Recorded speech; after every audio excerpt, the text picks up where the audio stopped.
Well, yeah, Like, but in your questions, you like demonstrate how much you know without ever saying it, and that's exactly what I'm trying to get good at. Yeah. yeah, that's what it is. And you have that. I think, at least for me, my success has come through conversation and, like you're saying, genuine interest in what someone's doing and trying to help them. And in helping them, you inevitably will demonstrate value because you're going to bring up things that they hadn't thought of. You're going to surface insights that maybe were right in front of them. And they're going to realize that your thinking is what is going to take them to the next level. You are so humble that I thought that you were way below me in experience. So I would say things to try to help, but then the more I talked to you and the more you told me, I was like, oh, this guy's not a beginner at this at all. So I just wanted to say that to you because I think it's interesting. I think it's good information for you. Yeah, I'm writing all this down. But yeah, I don't know what to take away from that. You're very nice. You're complimenting me like crazy. You're making me feel great. But everything you're saying is true about you too. I don't want you to be so humble that you don't show that, but at the same time, it did come out, but it took a while. Maybe that's a good tactic. Maybe that made me feel comfortable with you very quickly because it was very non-threatening and it was very like, I was like, oh, I could definitely help this guy. I'm a few months ahead of him in this stuff. That's what it felt like anyway. Maybe no, that's good feedback. Actually, maybe your tactic is perfect because now I doubt it. Now I do think of you as like this crazy guy. Like I think of you as like this crazy guy who like knows like a lot, but at the same time, you're extremely easy to talk to. So I don't know. Maybe there's something there for me to learn. Actually, that's interesting. But the humility aspect. The fact that you humbled yourself enough to be like, I'm doing this, I'm repositioning. That is the magic, dude. Because now you allow people to see it. You're like, yeah, I'm moving around, I'm repositioning. I'm not 100% sure what I want to do, but I want to figure it out. You want to help me? And like everybody wants to help you. Yep. And that's going to make you lethal. You could have probably just turned around and like tomorrow just pivoted some stuff and be like, I'm a branding expert. Dude, I have this like Medium article I'm writing / Instagram post on this. I like struggled with that for such a long time. It's like, I'm a designer. No, I'm a brand strategist. No, I'm a visual innovator. Like what in the fuck does any of that mean? Mm-hmm. Because none of that shit matters, dude. You are what matters. You are what people are going to come to. There's a reason they're going to go to Mike over Frankie, even if we do the same thing. And it doesn't mean our quality of work is any lower than the other person. That's just what they identify. It's not what you do, it's who you are. I don't have to pretend to be something that I'm not. I think that was my biggest thing. Somebody's trying, everybody's selling you vacuums or whatever. And there's a lot of pressure in that. And people don't want to be pressured. Even the people that I talk to, like that come to me it's kind of like very cut and dry and cold. A lot of the leads I get are like, hey, so I need a logo, how much? I'm like, that's not really what I do. Mm-hmm. It's like, oh, well, you don't do logos? I'm like, well, no, I design identities. That's just not the way I do it. Like, well, what's your problem? Like, let's have a conversation. That conversation kind of like warms everything up. Because in the beginning, when I started talking to people about, before I understood myself, what I could offer and how to bridge the gap, right? The left brain, right brain thing, right? Business and design. Mm-hmm. I would get a lot of head nods, but not a lot of like engagement as far as like people writing stuff down, asking more questions. I'm like, yeah, that makes sense. Mm-hmm. But I think looking back, it was like, they're just getting through this, Now, whenever we have these conversations or I talk to somebody, it's like the furthest thing from my mind is like selling them. And there's like they're taking notes, right? Nobody wants to be told you're not running your business correctly or you're not running your business efficiently. Mm-hmm. You're not portraying who you are. These are all things that are going to make people like put their hands up, right? Yep. Like, no, like forget you, like get into their guard. Yep.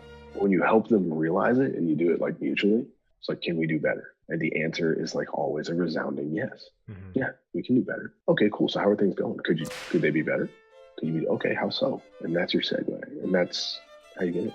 It's what I'm trying to do, but it definitely takes like discipline to not jump the gun, Like when I go to the grocery store, right? I see someone standing there buying cheese or something. I really think like, oh, I just want to talk to this person and get him to tell me a problem so I can start asking him questions. And I'm like so pumped to do it with anybody. I just want to practice on it because I want to challenge myself to do it. I'm missing that part that you said last night. First, I got to open the cold door first. And I do that with personality and just being, nice, whatever. Because anybody you approach cold is going to be like, okay, this person's selling to me. When you said, just say like, hey, what do you do? I just realized, okay, first of all, I have a massive list on Facebook that I can just go one by one and message. And if they don't message me back, whatever. I realized that there's an app that I have called SHAPR. Have you ever used that? It's like Tinder, but for business. Okay.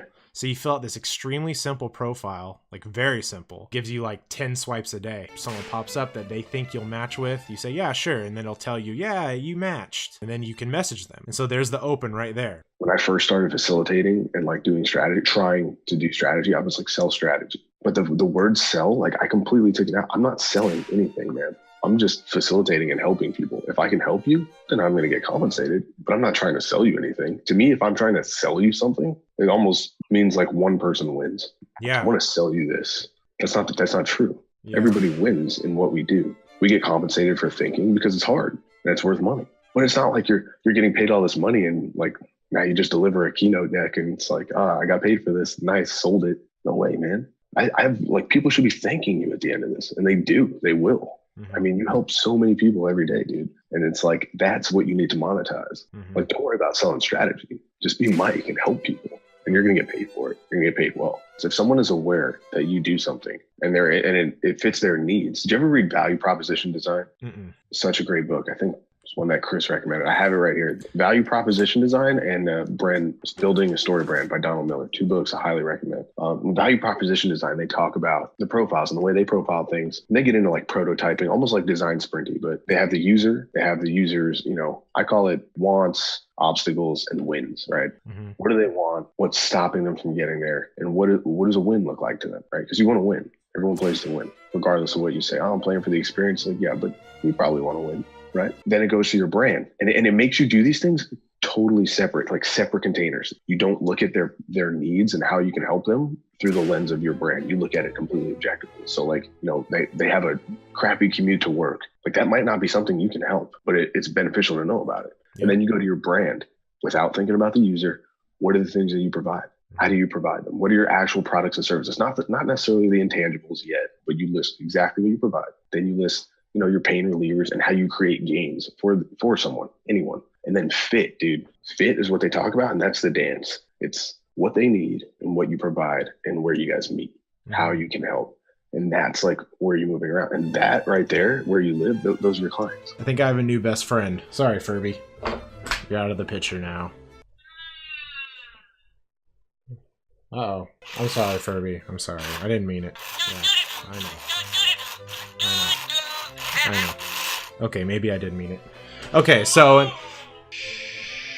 Quiet time, Furby. Frankie is a master at being humble, but at the same time being extremely knowledgeable. He uses this humble tactic, and it's not even really a tactic, it's just who he is, really. He's just a humble guy. And because he's so humble, nice...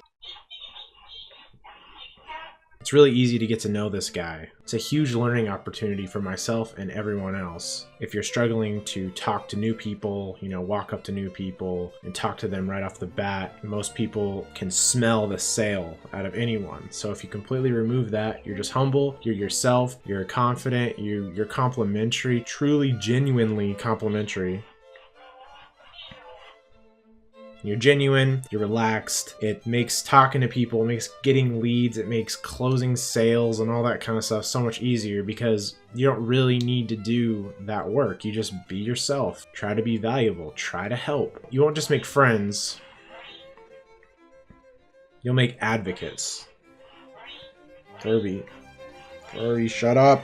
Shut up! When someone comes to them with a problem or an issue that you can solve, you're going to be at the top of mind for that recommendation.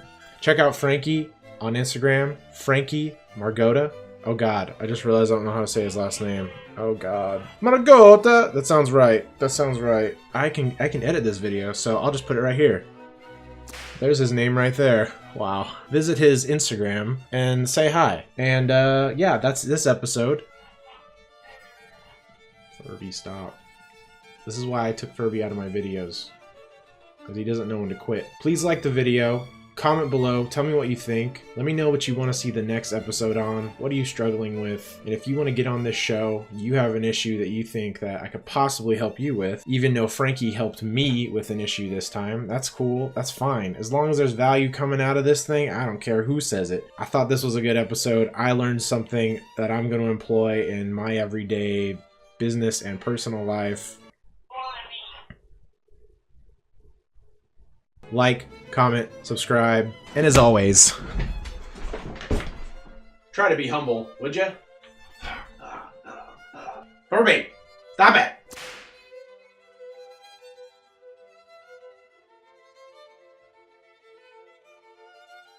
Why are there so many trucks driving around? What is happening outside?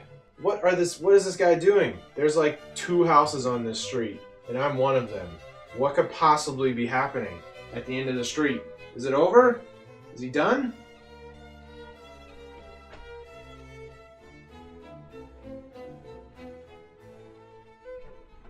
That's this episode.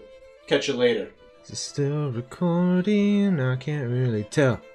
Cause OBS froze. Cause it's a free program. Oh. Still recording. I am not sure. But if it is, then I'm gonna be upset.